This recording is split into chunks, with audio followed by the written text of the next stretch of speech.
Olá, você de casa, hoje é sexta-feira, 5 de janeiro de 2018. Nós estamos iniciando o Jornal Sentinela Notícias, segunda edição. Nós vamos acompanhar agora o que será destaque na edição de hoje. Comércio preocupado com feriados prolongados na capital amazonense em 2018. Ação integrada em Óbidos resulta em blitz de segurança no centro da cidade. Falta de recadastramento ameaça beneficiários do programa Bolsa Família. No Pará, mais de 15 mil cadastros foram cancelados. Grupo de pais do Polo São Lázaro vão a CEMED cobrar transporte escolar. E ainda, Bloco Mirim Unidos do Marizal fará arrastão no pré-carnaval deste final de semana. Essas notícias você acompanha agora no SN2 desta sexta-feira que já está começando.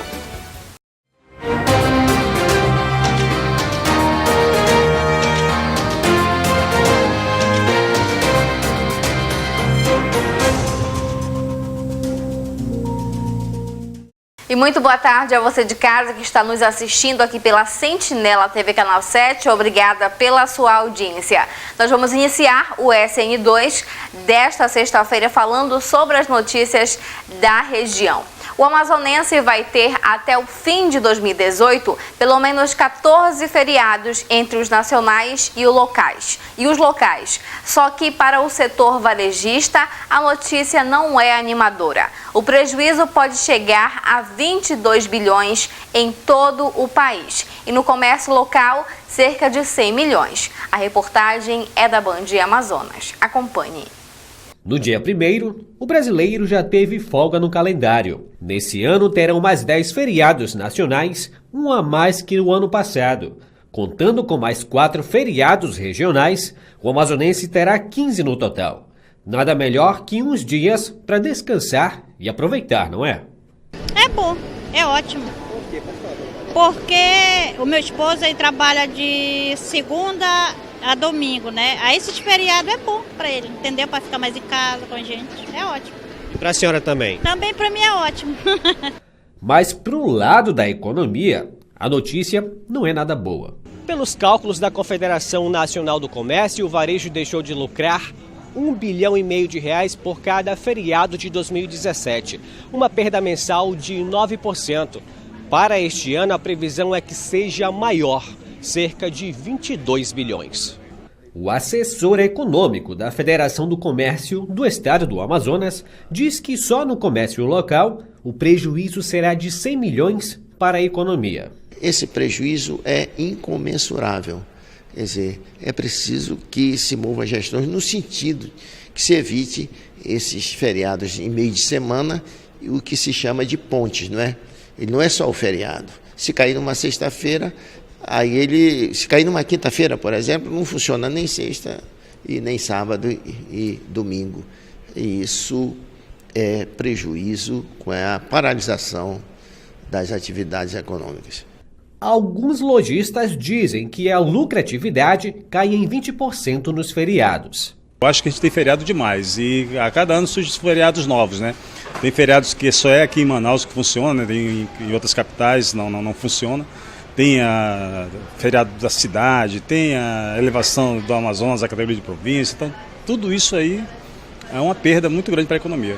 O país perde muito com isso. Na atual conjuntura hoje da dívida toda, o país está no fundo, tem que diminuir mais um pouco os feriados. Só assim nós podemos crescer, senão o Brasil não cresce nunca. E quando o feriado cai numa sexta-feira, a folga pode ser ainda maior. É o caso da Paixão de Cristo no dia 30 de março, a Independência no dia 7 de setembro, que no Amazonas também tem feriado no dia 5, e ainda caem na sexta-feira. Feriado da Padroeira do Brasil em outubro e finados em novembro. Com tantos dias de portas fechadas, a economia local tende a cair. Por isso, a receita é importante não só para o comércio e as atividades produtivas, mas também para os impostos que deixarão de ser pagos. Perde todo mundo. Perde a economia, perde os empresários, perde o governo que diz respeito à arrecadação de tributos, a atividade econômica fica paralisada e isso não é bom, principalmente um ano em que o país começa a se recuperar economicamente. E mudando agora de assunto, falando sobre as notícias locais, uma ação integrada em Óbidos resultou em uma blitz de segurança no centro da cidade. Policiais militares e agentes de trânsito realizaram a ação. Dentre as abordagens, muitas pessoas estavam sem a carteira de habilitação. Acompanhe. A Polícia Militar, em conjunto com o Departamento Municipal de Trânsito, Demutran, realizaram hoje pela manhã uma ação integrada no centro da cidade. O objetivo era orientar os motoristas, além da averiguação quanto à documentação e à procedência do veículo. Quanto à PM, a busca era por armas, drogas e outros ilícitos. Em conjunto com o Demutran, fazendo fiscalização de documentação do veículo atrasados, porte legal de armas e entorpecentes. A gente está fazendo essa fiscalização aqui perante amanhã. Resultado de alguns veículos atrasados que vão ser encaminhados para o Demutran, parte do Demutran, para a legalização futura. Um dos agentes de trânsito ressaltou que a maioria dos condutores que foram abordados na ação estavam ou não possuíam habilitação. Ele relata ainda que muitos condutores compram os seus veículos, mas não possuem permissão para dirigir. É uma operação conjunta, como você falou, com a Polícia Militar, né, que a gente vem fazendo não rotineiramente, e espero que isso permaneça justamente para que a gente possa coibir certas situações irregulares que acontecem no trânsito de Óbidos, né? E o que a gente tem notado nas nossas abordagens que a gente tem feito é que muita gente ainda não tem habilitação para estar dirigindo um veículo automotor, que isso é crime de trânsito, né? Então o que a gente tem feito? Feito a retenção dos veículos, procurado chamar um habilitado para poder retirar o veículo, né? E também a gente deixa aqui o recado para que todo mundo possa procurar uma autoescola, possa ter o conhecimento da área de trânsito. A gente sabe que muitos acidentes têm ocorrido justamente porque as pessoas não têm esse conhecimento, né? Que é importante justamente para fazer de um trânsito mais seguro, e as pessoas não têm se atentado a isso. Na verdade, o que elas têm feito é um processo contrário, que a pessoa tem que, primeiramente, tirar a habilitação, para depois ela conseguir um veículo automotor para ela poder dirigir. O que tem acontecido aqui a pessoa tem comprado o veículo, né, tem estado no trânsito, rodando de forma errada, não tem conhecimento algum, podendo acontecer um acidente com ele mesmo e com outras pessoas, né? Então, o processo certo é procurar primeiro se habilitar, ter o conhecimento da área de trânsito, para depois sim você comprar um veículo. A gente sabe muito bem que pessoas necessitam de um veículo para se locomover. Então, por essa necessidade é que a gente diz, olha, procure uma autoescola, procure se habilitar, procure estar de acordo com a lei para que você não possa ser penalizado por isso. E no próximo bloco você vai acompanhar aqui no SN2. Falta de recadastramento ameaça beneficiários do Bolsa Família. No Pará, mais de 15 mil cadastros foram cancelados. Grupo de pais do Polo São Lázaro vão à CEMED cobrar transporte escolar. Os alunos estão há mais de um mês sem condução. E ainda o Bloco Mirim Unidos do Marizal fará o arrastão no pré-carnaval deste final de semana. Essas notícias você vai acompanhar no segundo bloco. Não saia daí, você telespectador, que nós voltamos já.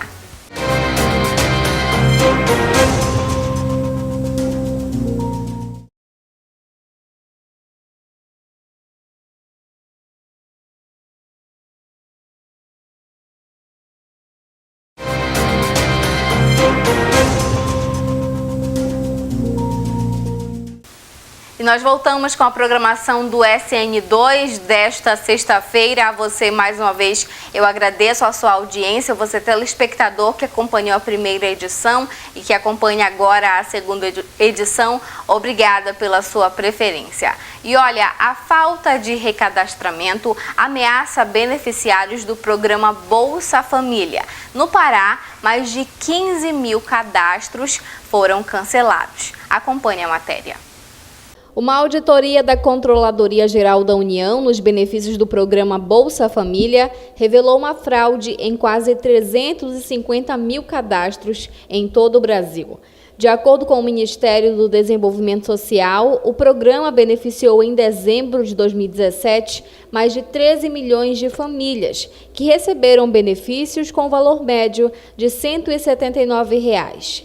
Segundo a auditoria, famílias com casa própria e carro de luxo foram identificadas no cadastro, além de funcionários públicos. O levantamento foi feito entre 2016 e 2017. Em Óbidos, a coordenadora do programa Bolsa Família foi procurada. Ela informou que o município não recebeu nenhuma notificação sobre a fraude nos cadastros, mas o que afeta os usuários é a falta de atualização que é feita de 2 em 2 anos. As famílias passam a ficar alerta com as informações prestadas no município, em geral, né? Então, essa lista é enviada pelo governo federal a cada 2 meses. E a gente recebe não é só a averiguação cadastral por renda, e sim por revisão cadastral, ou seja, famílias que não atualizam seu cadastro mais de 2 anos e passam a ter o benefício bloqueado. Então, a nossa maior listagem aqui é por conta de revisão cadastral. Nós temos mais ou menos 2.223 que foram identificadas, mas não por fraude, e sim por revisão cadastral. E outros informes que eles nos colocam, que são cadastro desatualizado por conta de que o adolescente deixa de estudar, a família não vem atualizar. E tudo isso, o que acontece? Bloqueia, entra em descumprimento de condicionalidade, que ele já passa a ficar bloqueado aquele benefício que é do jovem, que seja o Bolsa, que é o Bolsa Jovem. Então, a gente pede às famílias que ainda não atualizaram o seu cadastro, que nos procurem, que venham até a secretaria, porque eles têm a data limite para atualização e até mesmo para cancelamento. A secretária de Desenvolvimento Social reitera as informações da coordenadora e diz que a secretaria faz o possível para que o benefício das mais de 2.000 famílias não sejam cancelado ou bloqueado. O Bolsa Família foi criado em 2003 para atender famílias em condições de extrema pobreza e tem o direito ao benefício a família que tem a renda de R$ 170 por pessoa. Algumas famílias apontadas na fiscalização da CGU tinham renda de mais de R$ 1.900 por pessoa. Quando o governo federal nos treina para o Bolsa Família, uma coisa que é de peso para a gente é que diz que o CAD único, porque para ele receber essa transferência de renda, ele tem que passar pelo CAD único. E lá no treinamento, inclusive, eu tive a graça de participar de um treinamento desse de gestão de Bolsa Família em novembro agora, com todo o pessoal da CEASTE aqui de Belém. E uma das coisas que eles mais massificam para a gente que é autodeclaratório. O que é autodeclaratório? Quando nós pegamos uma pessoa aqui, que ela chega e ela vem fazer o cadastro único, o cadastrador ele vai perguntar qual é a renda. Essa pessoa ela vai dizer, eu não tenho renda. Isso é autodeclaratório. Ele não pode dizer, a senhora está mentindo, ainda que ele conheça da vida daquela pessoa. Mas o que a gente pode fazer é o que a nossa gestora falou. Como você conhece, são as visitas, né? Isso pode acontecer. Mas dentro do treinamento, isso é até uma questão de ética. A gente não pode dizer, não, você não está falando com a verdade. E a gente é identificado pela visita. Quando a Lana coloca as condicionalidades, é que para que essa pessoa receba o Bolsa Família, o governo federal vai dizer, eu te dou o Bolsa Família, mas tem uma condição para isso. O menino tem que estar na escola, ele tem que estar pesado, ele tem que estar vacinado. E quando isso não consta no sistema, porque eu tenho uma pessoa que fala pelo Bolsa Família aqui, a saúde também tem a pessoa dela e a educação também tem. E esses dados, eles são cruzados. E nessa capacitação, inclusive, né, a gestora lá de Belém, ela nos falou assim, que quando o governo suspeita de algo, é quando ele bloqueia o cartão. Porque essa pessoa automaticamente ela nos procura, né? E existe um cálculo. E só lembrando a você, beneficiário, que esse recadastramento deve ser feito de 2 em 2 anos. Então, você que ainda está pendente com o seu cadastro lá na Sendes, é só procurar para não perder o seu benefício. E mudando de assunto, um grupo de pais do Polo São Lázaro foram hoje à CEMED cobrar o transporte escolar. Os alunos da comunidade estão há mais de um mês sem a condução. Veja. Este grupo de pais veio do Polo São Lázaro, da região de Várzea, para reclamar na CEMED sobre o transporte escolar. De acordo com eles, o serviço foi interrompido pela empresa responsável pelo transporte há cerca de um mês, em pleno calendário letivo. Sem respostas por parte da secretaria, eles decidiram vir pessoalmente em busca de uma solução. Olha, nós viemos aqui na CEMED, né, fazer uma reivindicação sobre o transporte escolar, que está atrasado um mês. E já é a terceira vez que a gente está vindo aqui, né? E aí ele ficou, assim, no caso, tentando resolver o problema, mas ainda não tinha conseguido, né? E hoje, com alguns pais, 9 pais, a gente veio aqui, né? E graças a Deus, a gente está levando já uma decisão positiva. Para o dia 9, o transporte volta a funcionar na nossa comunidade, que os nossos alunos estão sendo prejudicados. O polo é composto por 3 comunidades e todos os cerca de 70 alunos estão sendo penalizados com a principal ferramenta que os leva até a escola. Nesse período de aproximadamente um mês, para não deixar as crianças muito no prejuízo escolar, os pais decidiram fazer coleta e cada dia da semana uma família levava os alunos em pequenas embarcações, o que não se sustenta devido ao grande perigo. Tá assim lá que não tá tendo transporte, cada pai levando assim, aí quando chegou o dia de lá de casa de levar, aí meu esposo não pôde levar, eu fui levar no rabeta, mas eu achei muito difícil, olha, com aquele medo que eu fui levando as crianças, acho que eram 13 alunos, né? No rabeta, era até desse daqui que eu emprestei o rabeta dele, muito pesado, deu um temporal e eu enrascado. Ele falou, olha, se der tempo, tu puxa a força do rabeta e mete em terra, né? E eu fiquei lá e muito perreada lá. Aí até os meninos lá do Santa Cruz me deram um apoio lá, que disseram que iam me dar uma ajuda no rabeta, que eu fui levando os alunos para lá, para o polo do São Lázaro, para lá, para o colégio. E assim, a gente precisa muito desse transporte para conduzir os alunos da gente, os filhos da gente para lá. Seu Joaquim Adolfo nos conta que o problema ficou crítico a partir de dezembro. Os pais tiveram que fazer uma força-tarefa para não deixar seus filhos fora da escola. O transporte até que estava funcionando, mas chegou agora para começo de dezembro, aí o transporte não funciona mais. E a gente, para a gente não ver os filhos da gente sem estudar, né, pelo menos ela que já vem para a cidade este ano, até os outros, são parece que 8 ou 9, uma coisa assim. A gente estava transportando de rabeta, né, se arriscando, porque sabe, uma rabeta não é tão grande. E os pais se reuniam, né, cada um dava um pouco de gasolina, a gente conseguia chegar lá no colégio e levar eles para estudar. Né? Lá a diretora já tinha vindo reivindicar, mas até o momento não tinha resolvido. Então ontem a gente se reuniu e viemos aqui para falar, para reivindicar com o secretário do transporte aí. Então a gente espera que resolva, né, para que não prejudique essas crianças, né, que venham para a cidade este ano, porque já, né, quase com um mês sem estudar e quando for em fevereiro tem que vir, né, para São José ou para outros colégios que fazem o ensino médio, né? E aí eles vão chegar para cá já praticamente perdidos, porque estão todo esse tempo parados, né? O grupo de pais se reuniu com os responsáveis do setor de transporte escolar da CEMED e parece que saíram com uma boa notícia. O transporte escolar deve voltar à normalidade a partir da próxima semana. Então a gente agradece a atenção deles, né, que prometeram que vai funcionar, né? Então a gente espera que funcione mesmo. Este vereador, membro da Comissão de Educação da Câmara, criticou a falta de estrutura da empresa responsável pelo transporte escolar na região de Várzea. Esse é um problema muito sério. Inicialmente, eu acredito que as nossas empresas de transporte escolar que ganham a licitação, que quando chego lá, na hora de fazer o contrato, a participar da licitação, eles têm recurso para suprir a necessidade do atraso de pagamento. Mas isso é simplesmente papo furado, porque no primeiro atraso de pagamento, a empresa já deixa de fazer. E aqui eu quero louvar a empresa que está fazendo o terrestre.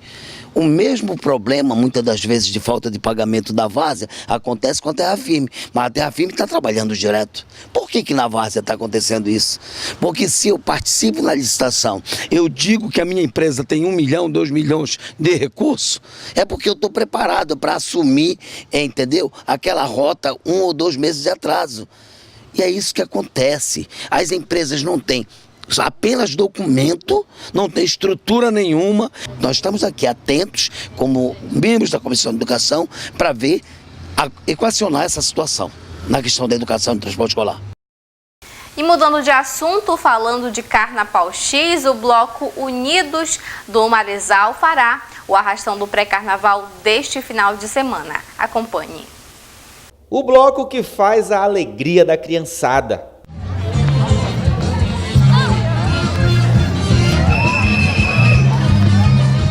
E a alegria também de muitos adultos. O bloco Mirim Unidos do Marizal é quem comandará o final de semana de pré-carnaval na cidade obidense. Como já ocorre desde o ano passado, a organização do pré-carnaval é de responsabilidade dos blocos. E para colocar o bloco na rua, o esforço tem sido redobrado. Alguns farão o pré-carnaval no Fobódromo, outros já desistiram e devem fazer em salão.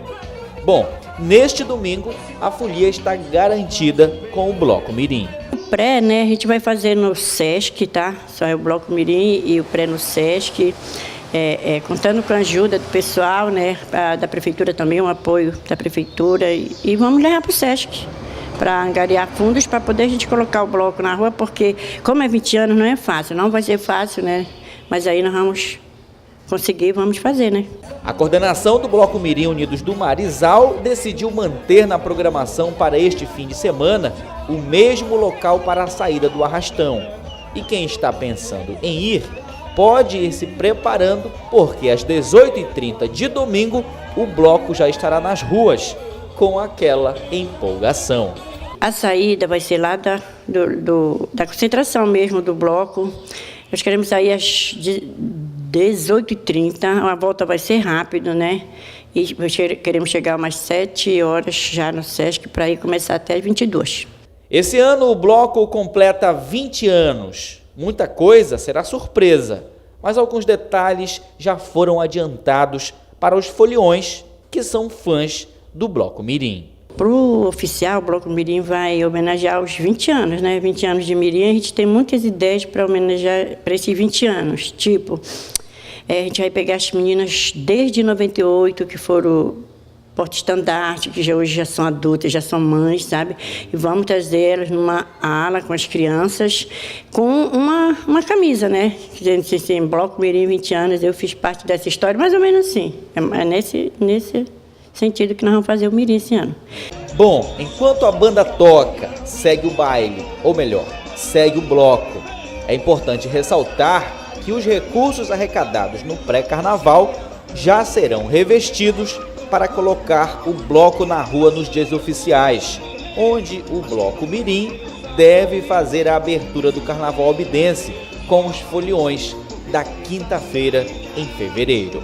É para fazer, para a gente conseguir fundos para trabalhar o bloco também. E porque nós íamos para uma sede, mas aí nós achamos melhor levar para o Sesc mesmo, por causa do povão mesmo, que, entendeu? Aí, e mesmo porque no Sesc é no Sesc. Convido todos vocês, né, para irem lá com a gente, pular, brincar, se divertir no bloco e ajudar o Mirim.